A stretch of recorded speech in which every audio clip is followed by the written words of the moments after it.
Hi, my name's Marla. My sister sent me a text. Just 10 words. Don't come home. No explanation, no goodbye. I had just spent 6 weeks saving the company she was about to sell behind my back. Turns out, she didn't just want me gone. She wanted me erased. She forged documents, drained my mother's insurance, and lied to everyone about why I left. But 24 hours later, her lawyer was the one begging me for mercy. You ever been pushed out of your own life by the people who were supposed to protect it? Let me tell you what happened next. I landed at JFK just after noon. The plane had been late leaving Berlin, delayed on the tarmac by fog, and my body was aching from the long haul back across the Atlantic. I'd been gone 6 weeks, 6 exhausting, overbooked, strategy-heavy weeks, working trade expos, late-night dinners with clients, and contract meetings for our family company. I should have felt accomplished, but there was a quiet dread in my chest as I turned my phone off airplane mode. I wasn't expecting a parade, but I did expect something. One text popped up, like a stone dropped into still water. Don't come home. Everything is fine now. Don't make it messy. Valora. No, hey. No, thanks. Just an order, delivered like she was the only one who mattered. I stared at the screen for a long time, not moving. Around me, travelers hustled to luggage belts and shuttles, calling their kids, booking rides, normal returns. I just stood there, blinking at those 10 words. Valora. My sister. My older sister. She was the one who cried when Dad asked me to take the lead on the company's relaunch after he stepped back. She said I was the golden girl, the one who always swooped in from New York, made everything look easy. I gave up my CEO role for this. I put my career on hold, left behind a stable team, an apartment I loved, and a life I'd worked years to build. And now I was being dismissed like a temp at the end of a summer job. I didn't cry. I didn't text back. I just walked to baggage claim, jaw locked. At the airport cafe, I connected to Wi-Fi. No emails, no Slack messages. When I opened my company dashboard, it didn't load. I tried the backup login I always used. Invalid credentials. Every folder, every file, gone. I called the office line. Hi, this is Quenby & Co. How may I help you? A voice answered. Young, nervous. I cleared my throat. This is Marla Quenby. Can you transfer me to the operations desk? A pause. Then, I'm sorry, but I was told to refer all operational calls to Ms. Valora Haskett. She used Mom's maiden name now. No more Quenby. Okay, thank you. I hung up before the girl could apologize again. By the time I got to my hotel in Asheville, one I had booked myself, since clearly nobody had planned on hosting me, I'd called 3 more contacts. No one answered. No one called back. I pulled out my personal laptop and accessed my archived drive. Years of work, strategic plans, equity evaluations, debt structure models, all mine, all tied to my login. I typed in the business registry code. A loading wheel spun, then stopped. Quenby & Co. Managing member, Valora Haskett. No mention of me. No secondary officers. No pending amendments. No record of my role. It was like I'd never been part of the business. She hadn't just locked me out. She'd erased me. I stared at the screen. I felt hollow, not angry, not hurt, exactly. Just hollow, like air where something solid used to be. Back when I first agreed to help, Valora cried. Said she was drowning. Said I was the only one who understood the company's soul. I didn't hesitate. I dropped everything. I worked 16-hour days rebuilding the product pipeline, renegotiating our shipping contracts, securing grants from artisan co-ops. I had spreadsheets time-stamped at 2:47 a.m., emails confirming supplier agreements, even my own handwriting on the master plan sketch hanging in the boardroom. But my name? That was gone. I checked the state tax filings. She'd submitted a new EIN registration, under a holding company she owned. The Quenby name still appeared on the storefront, but behind the curtain, it was all hers. I took a long shower that night. I didn't sleep. Around 3 a.m., I sat at the edge of the bed, laptop open on my knees. The light was dim, blue, casting shadows across the beige carpet. I stared at a photo of our original board meeting, me and Valora side by side. We looked happy. Maybe we were. Maybe that was real for a moment. But now? I whispered to no one. I wasn't supposed to stay. I was supposed to save it. And I did. I didn't know what hurt more, the betrayal or the fact that I saw it coming months ago, but still believed we were better than this. When the sun started bleeding through the cheap motel curtains, I still hadn't moved from the edge of the bed. The photo of me and Valora was still up on the screen. Me smiling like I had something solid beneath my feet, her hand lightly resting on my shoulder. I clicked it shut, stood, stretched my neck, and grabbed my keys.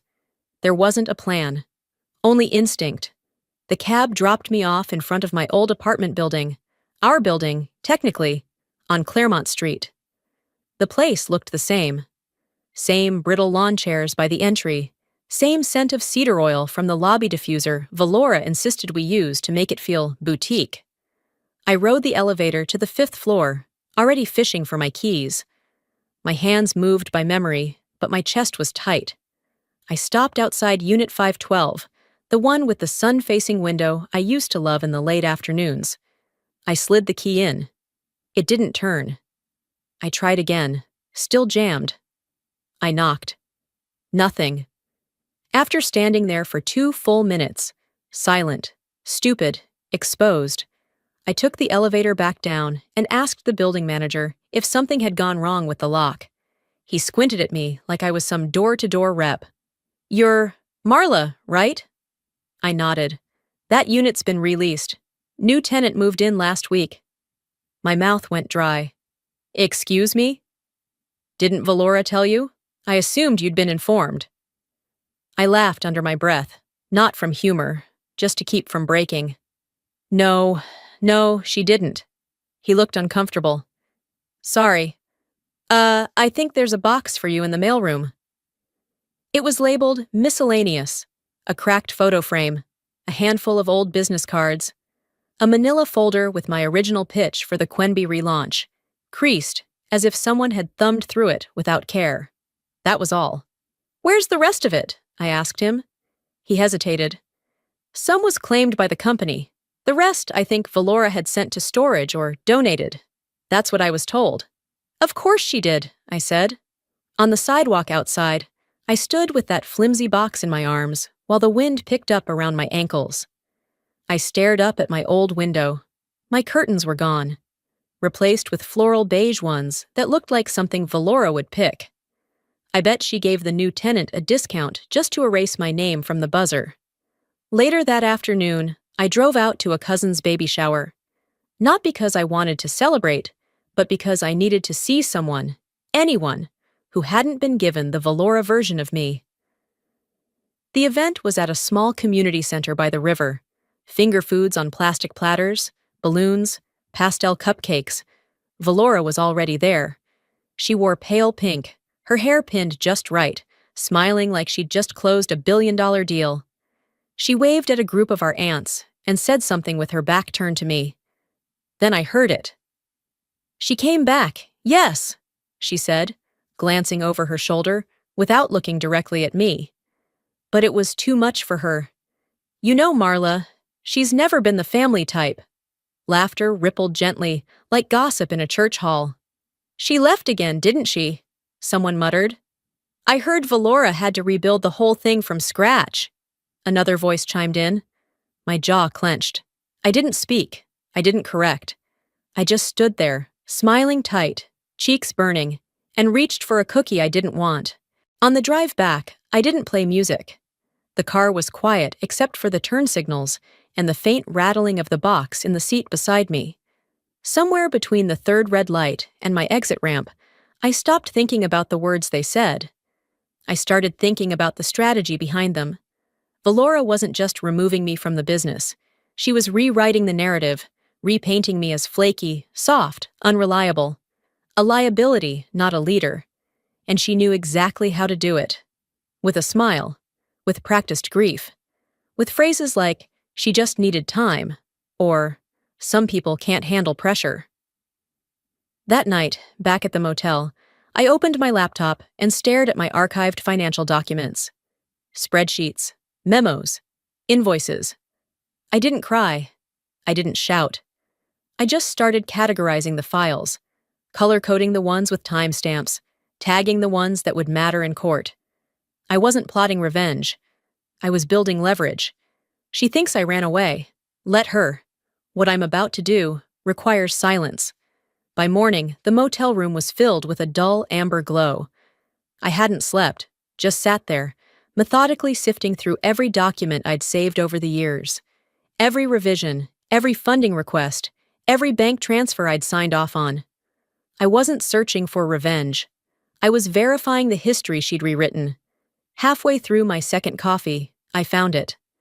A transfer labeled Emergency Operational Float, $60,000. My money, wired from my personal account at First National to Quenby & Cobra's vendor fund during the worst quarter we'd ever had. No documentation acknowledged me. I pulled up the matching internal memo. Valor had logged it as temporary family assistance, unallocated. No mention of the source, no mention of me.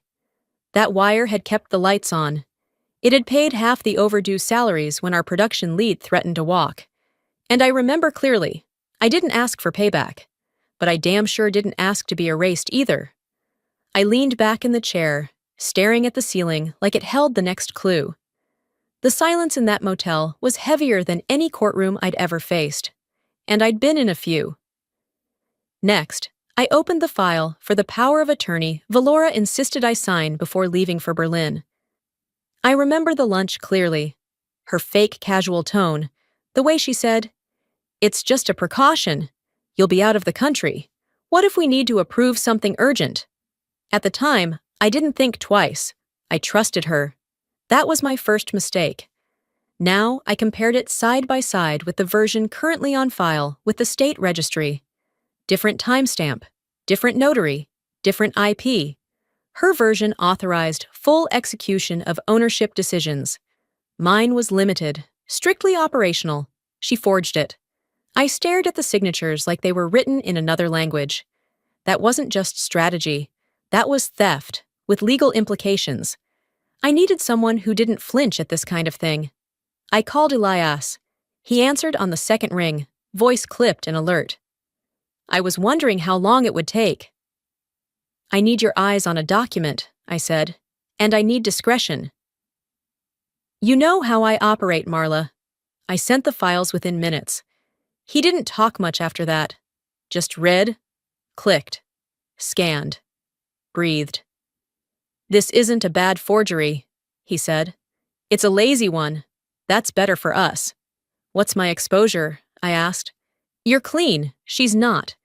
But you're not going to win this in the press or through pity. You're going to win this with precision, and I don't go public until you're ready." That was the thing with Elias. He didn't reassure. He calculated. He was a scalpel, not a sword. We hung up. I sat with that silence again. And then, I dialed Valora. It rang longer than I expected. She picked up with a flat, quiet tone. "Well, I figured you'd call eventually." "I found the transfer," I said. "The 60 grand I wired." A pause, then. "I never asked you to pay anything. Maybe you just needed to feel useful." My breath caught for a moment. Not because I was hurt. Because I was stunned by how neatly she sliced the truth into something she could live with. "You're going to regret that," I said. My voice didn't rise. It never does when I mean what I say. She laughed softly. "You always were so dramatic." And with that, I hung up. I stared at the phone, heart steady, not broken, not even cracked. There's a particular kind of stillness that comes before someone takes back what's theirs. It isn't rage. It's math. It's memory. It's momentum. I reopened the folder labeled Founding Documents, reread every agreement Dad made before he handed us the reins. I pulled up invoices tied to the relaunch strategy, the ones I drafted at 2 in the morning while she was booking her spa weekends and scheduling press interviews. She wanted the company to herself? Fine, but she wasn't going to steal it and pretend I never existed. She signed my name like it meant nothing. Let's see how she reacts when I reclaim it. By sunrise, I was dressed and on my third cup of coffee, staring at a blinking cursor on my screen. No need for caffeine. I was already sharp. Every document had been lined up, sorted, numbered. My lawyer, Elias, was reviewing the forged power of attorney as we spoke. But I wasn't waiting for his green light. A junior staffer named Lindsay, who I once mentored, had texted me just before dawn. FYI, they're holding a closed board meeting at 10 a.m. Thought you should know. No calendar invite, no formal notice.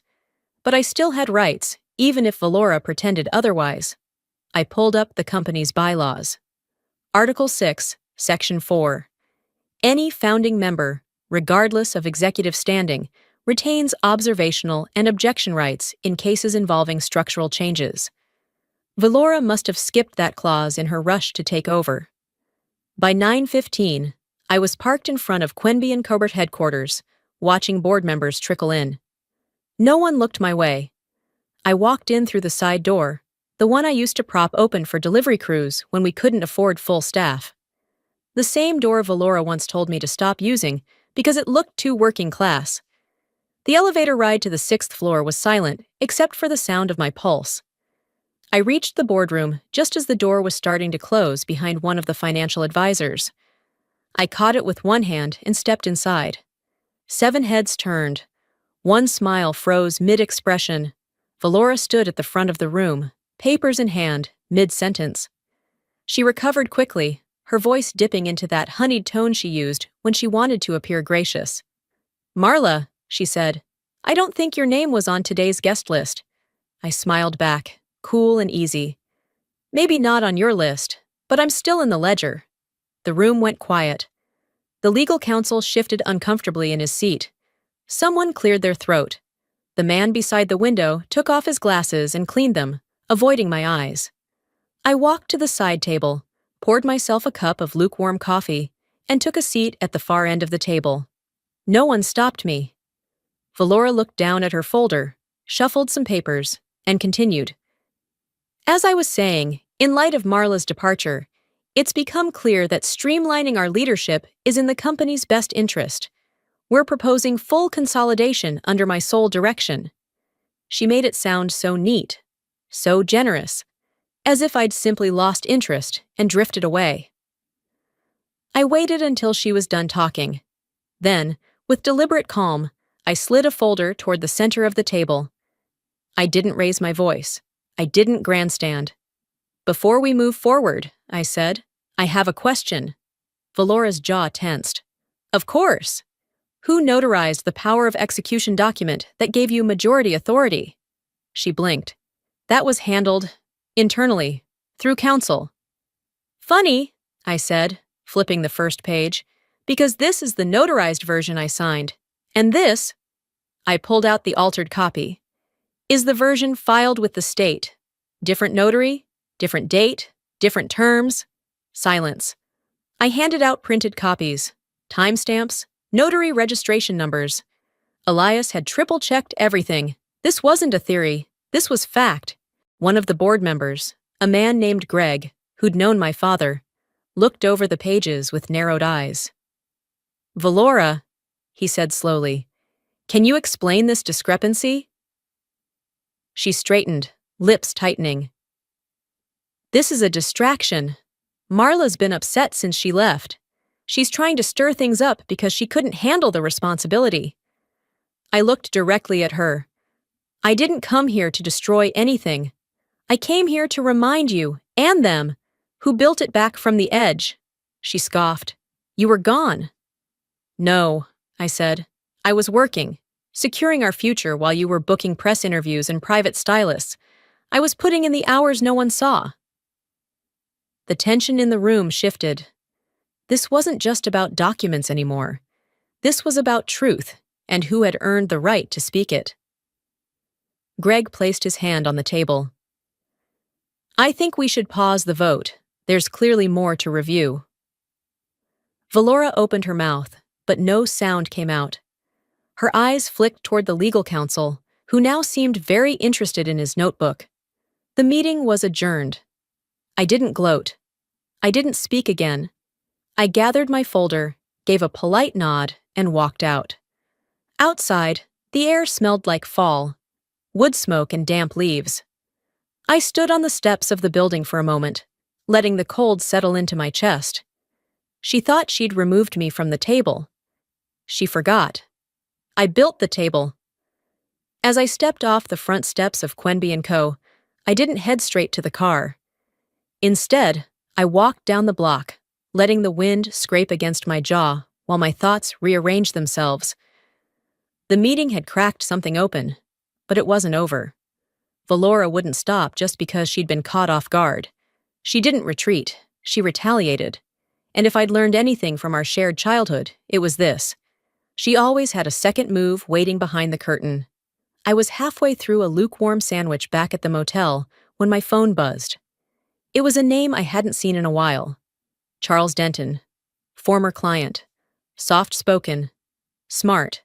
Invested in our woodcraft division before Valora ever walked into her first strategy meeting. The message was short. "You have 5 minutes?" I called him instantly. He picked up on the first ring.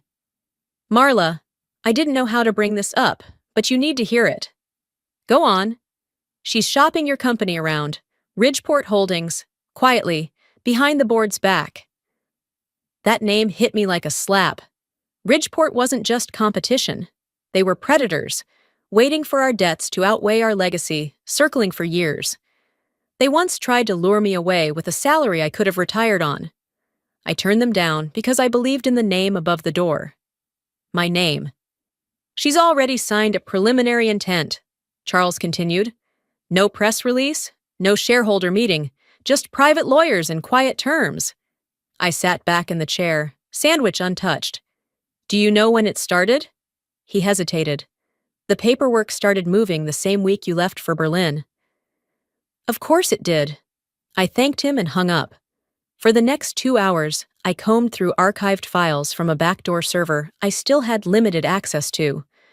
Valora probably didn't even realize the login still worked, one of the old Quenby testing domains we used when building the new client portal. Buried in a folder labeled Old Ops were 3 PDFs, NDAs, asset evaluations, and a term sheet. She wasn't reacting to my absence. She had engineered it. I stared at the screen, hands trembling slightly, not from shock, but from calculation. This wasn't business. This was betrayal with a profit margin. It was late afternoon by the time I got Elias on the phone. He sounded more awake than I felt. "She's consolidating," I told him. "Quietly, Ridgeport." There was a pause. "I figured something like this was coming," he said. "What Valora's doing is called a shadow reallocation. If she succeeds, you won't be fighting her anymore. You'll be fighting a boardroom full of strangers who don't care about your history. Then we stop her," I said. Elias didn't laugh, but I could hear the nod in his voice. "We'll need to move fast and clean. No public drama. You hit her legally and quietly, same game she's playing." I opened a blank document and began drafting the objection letter, invoking my rights as a founding member, citing shareholder bylaws, and referencing the power of attorney fraud as grounds for pausing any sale. I included backup documentation, hard copies of everything Valora had tried to hide. And then I made one final move. I forwarded the letter to Ridgeport Holdings, not to their legal department, to their acquisitions director. The subject line was simple: urgent, due diligence concern regarding Quenby & Co. Within 20 minutes, I received a read receipt. Nothing more. But I didn't need a reply. I knew how these people worked. Ridgeport wouldn't touch a scandal, especially one that could burn them in a shareholder lawsuit. Valora wanted to build her empire on forged foundations? Fine.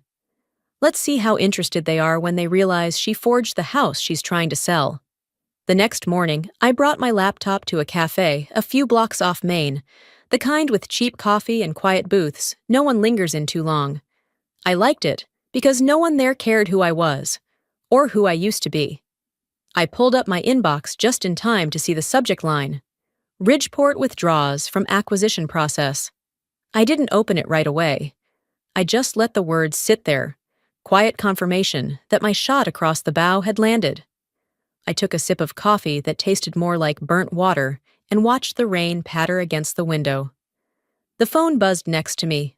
Blocked number. I let it ring twice, then answered. A familiar voice came through, smooth but tight. Merrick Dre, Valora's longtime attorney. The man who once sent me a cease and desist letter on Christmas Eve. "Marla," he said, skipping any pleasantries. "We'd like to propose a meeting." I waited. "No press, no official correspondence," he added quickly. "Just you, Valora, and myself. We think there's a way to resolve this, discreetly." I set my cup down, slow and deliberate. "You don't call to resolve when you're ahead, Merrick." He sighed. "We're all adults here. There's no need to drag this into a mess. Then you should have thought of that before she sold the company out from under me." "She was under the impression." "She forged legal documents," I interrupted. "That's not an impression. That's a felony." There was a long pause. He didn't deny it. Instead, he lowered his voice. "Can we agree to meet tomorrow?" "No," I said. "I'm done meeting." And I hung up. I stayed in that booth a while longer, the rain easing into drizzle. That kind of silence after a call like that didn't feel like relief. It felt like smoke after something's already burned. When I got back to the motel, there was an envelope waiting at the front desk. No return address, just my name, written in block letters. Inside, a single sheet of paper, scanned copy of a financial transaction. The sender? An anonymous whistleblower. The account? A Shell LLC in Colorado. The money? Pulled from a long-term care policy. The name on the policy? Odessa Quenby. My mother. The transaction had been dated 3 weeks before Mom's last health scare. While Valora was giving interviews about family legacy, she was pulling money meant for our mother's care to fund personal real estate projects. I sat on the edge of the motel bed, the paper shaking in my hands. This wasn't just about me anymore. This was theft from a woman who had spent her life holding us together with grace and casseroles and silent sacrifices. A woman who trusted her daughter to protect her, not profit off her. I called Elias. He picked up instantly. "I'm forwarding you something," I said, my voice low. "It's about Mom." Minutes later, he confirmed it. "It's enough. More than enough. This isn't sloppy accounting. This is criminal exposure." "Let's hold," I said. "Why?" Elias asked, surprised. "Because right now, she still thinks she's got time to maneuver. Let's give her a choice." "Marla?" "I'm not doing this to crush her. I'm doing this so she knows exactly what line she crossed. I want her to feel it before the lawyers get involved." He went quiet, then said, "Understood." That night, I opened a new document. I drafted a cease and desist letter citing misuse of funds, forgery, and fiduciary violations. I attached copies of the Ridgeport withdrawal notice, the financial transfer from Mom's policy, and a screenshot of the falsified power of attorney. Then I wrote one sentence. Just one. "You didn't just steal from me. You stole from Mom." I addressed it not to her lawyer, not to the board. I sent it to her personal email, the one I used to send birthday invitations from when we were kids. I stared at the screen for a full minute before hitting send. It went without a ping, without a reply.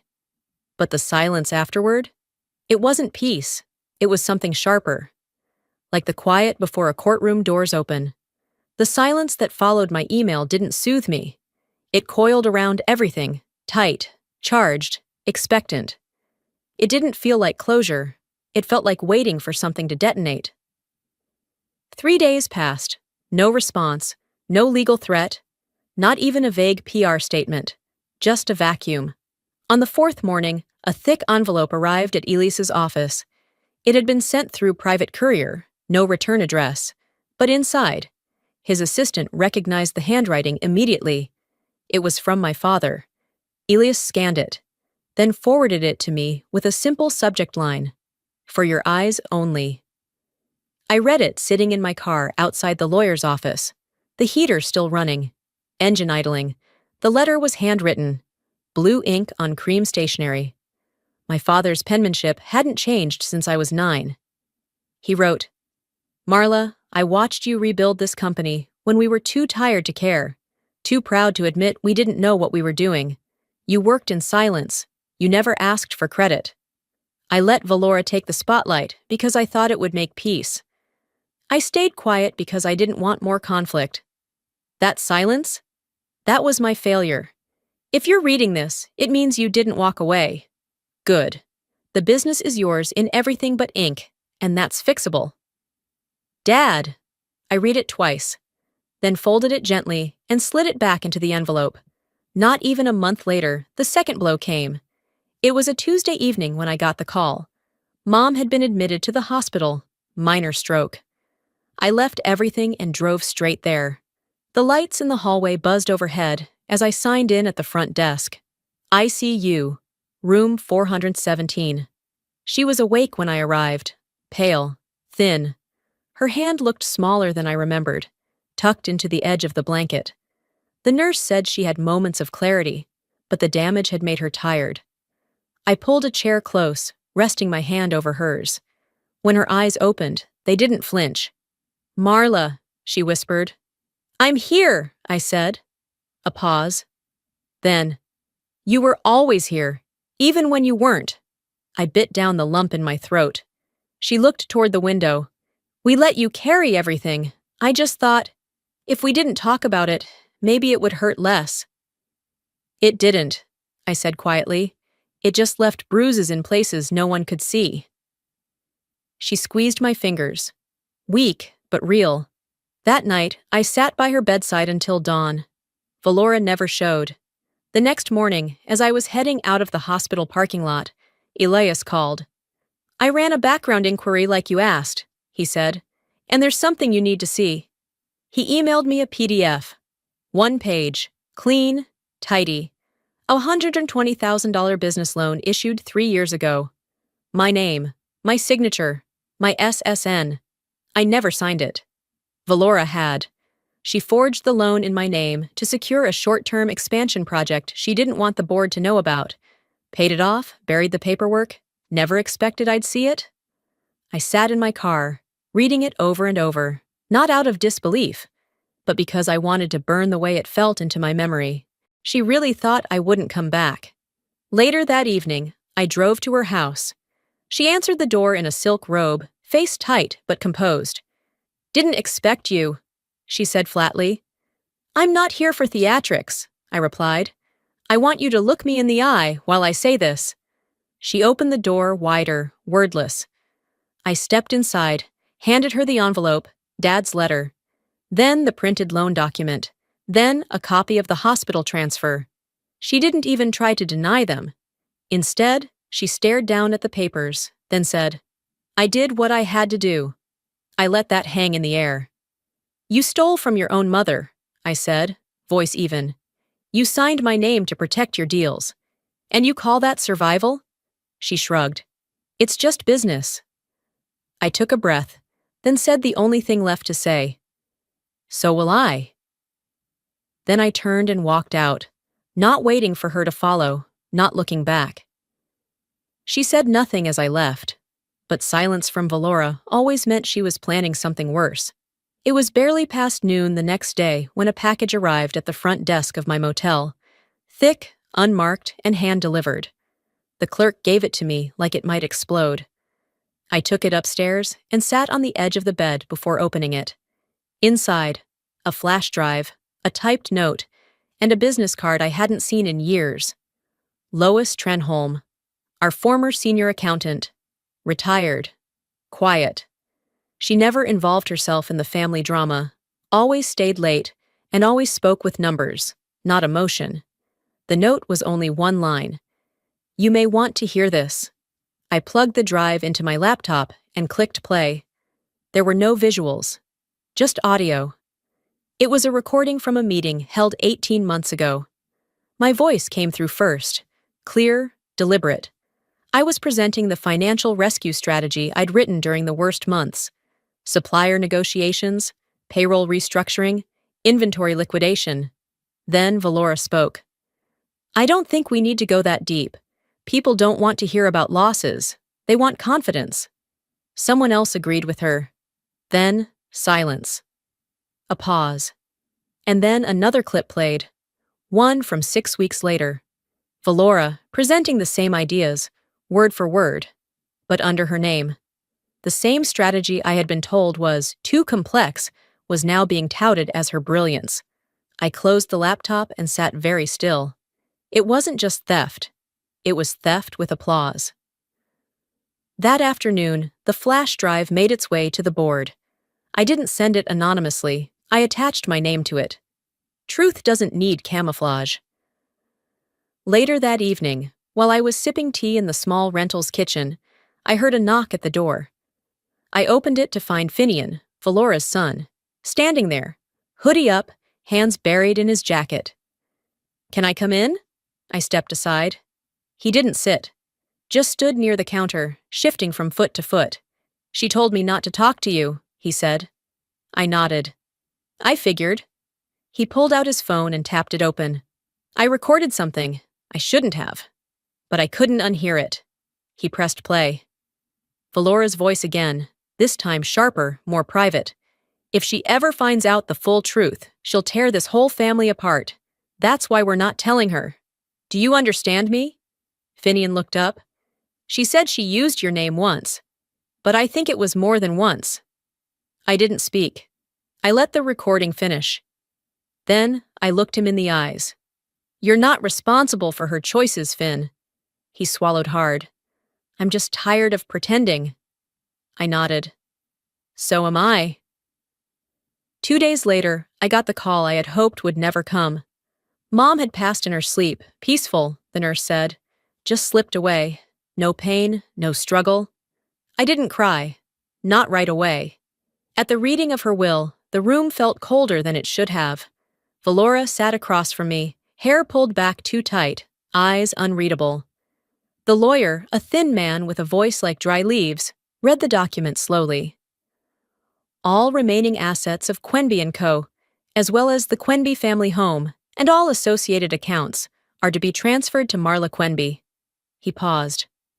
"I trust her with the name," he added, quoting directly. Valora didn't flinch. She didn't protest. But her silence said more than shouting ever could. I didn't look at her. Instead, I closed my eyes and took a breath that felt both heavy and clean. I hadn't asked for it. But Mom knew.